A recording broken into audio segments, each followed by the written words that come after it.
It's Tube Panic. Tube Panic. Remember that one? It's excite and it's growth and exciting excitement, electronic video games, inoculate. Of course not. Nobody remembers Tube Panic. It came out in Japan in 1984 and didn't leave for 36 years. Anyway, we have access to it now thanks to the folks at Hamster and the Arcade Archives, which, that's what this is about. So, it's not like I'm popping a surprise on you here. At a basic level, this is like a Tempest turned into a Dramamine ad. It was the most bizarre feeling of deja vu because there's a game that completely rips it off, and that game has its entire... There's a video on that later. Just trust me on that. I've been working on it for like half a year.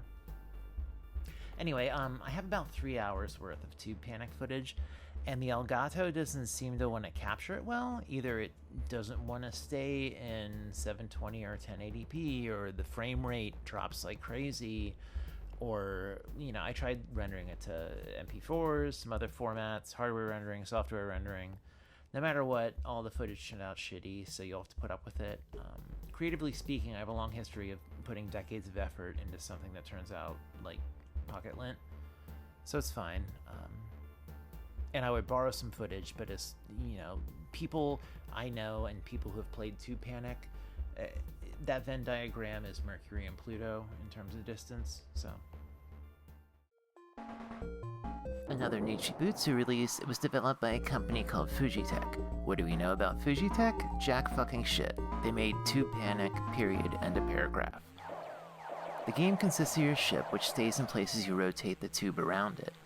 It's this third-person into-the-background approach in contrast to the usual space shooters of the era. Even for 1984, it feels a little remarkable graphics-wise, at least aside from the video-based Dragon's Lair and Mach 3, both of which came out the same year. Shifting into this viewpoint and layout turns this more into a reflex-based game rather than something based on aiming and accuracy. Basically, you can hold down the button and stay on auto-fire the whole time. It lends it an air of unpolishedness. At the end of every stage, you have this goofy little docking scene, probably meant to be reminiscent of the one in Mooncresta. I still haven't made a single docking joke. Unfortunately, as the game wears on, not much will change except tougher enemies make an appearance and sometimes the tube itself changes colors.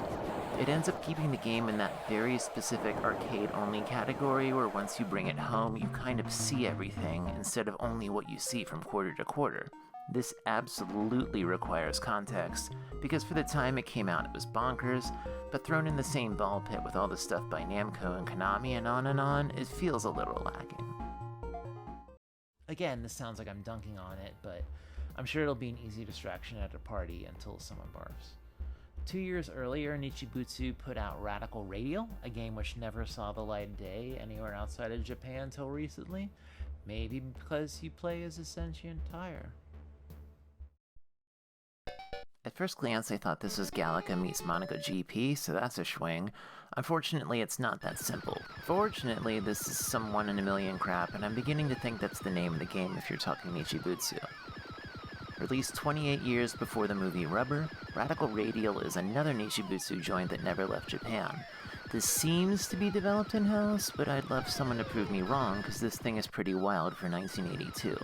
You are a tire. Period.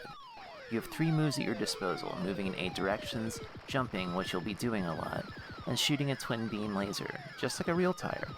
The game starts out in this cave-walled cave thing, or at least it seems like a cave, except the right wall looks like Norfair architecture, so who knows. Enemies that appear with a design typical of contemporary shooters of the time dart at you, and you've got to mow them down or dodge them while avoiding various scattered boulders and picking up whatever point bonuses you can get to. What this adds up to is constant firing and jumping, the latter of which is punctuated by what I could best describe as the smoker's cough of a congested mallard. Once you've left the cave, you're out on the highway swerving around with all the other schlemiels. Things get super aggressive super fast, and you're left wondering, did these buffoons somehow survive that cave you were just in? I'm guessing this takes place in the future, because capsule-shaped cars tend to indicate that. After several attempts, you might finally reach the end of this first stage, and then it's back to the cave. I probably sound dismissive or incredulous, but the truth is this is a fairly decent game, albeit a manic one. Considering some of the other games that came out in 1982 were along the lines of Donkey Kong Jr., Dig Dug, and Pango, this is up there with Time Pilot and Zaxxon aesthetically. It's bright and colorful once you reach the highway, and everything moves smoothly. The audio is pretty noisy, but I'm sure no one noticed when this was in a proper arcade at the time.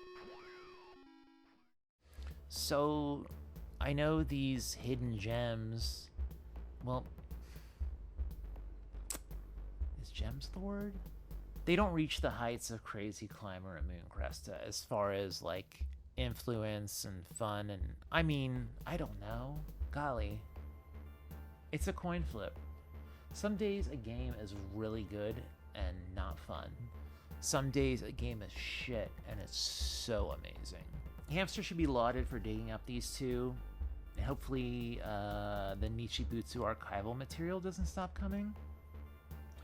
Crazy Climber is like the earliest game they've done at all. And there's some other stuff in there like Route 16, which, well, whatever. I'm not expecting them to do like TTL stuff, but it would be cool if some more early Nichibutsu stuff that never came out in America came up. The time I'm recording this, Raiden is coming out next Friday, so the Arcade Archives thing, they're aiming high. I'm pretty stoked to see what else will surface. If you are too, smash that subscribe button, but if you're using a touchscreen, don't literally smash anything. Bye for now.